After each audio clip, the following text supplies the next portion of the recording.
Welcome to Penrose Learning, where we make understanding easy. In this video, I will explain how to make a delicious stew gosht. First, select high-quality meat, such as lamb or goat, cut into 2-inch pieces. Next, finely chop 2 large onions and 3 ripe tomatoes. Have your ginger and garlic paste ready, about 2 tablespoons of each. This preparation ensures a smooth cooking process and a flavorful foundation for your stew. Getting these initial steps right is key to a truly authentic dish. Now let's get cooking.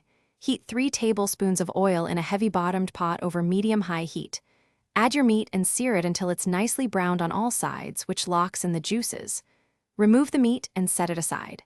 In the same pot, add the chopped onions and sauté them until they are soft and golden. Then, stir in the ginger and garlic paste, cooking for about 1 minute until aromatic. This is where the magic happens.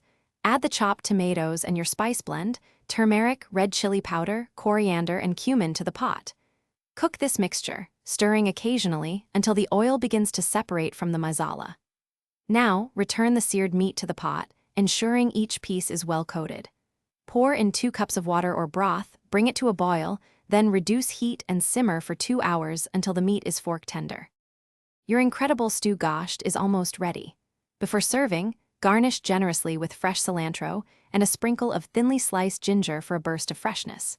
This hearty, flavorful dish pairs wonderfully with warm naan bread, fluffy basmati rice, or soft roti.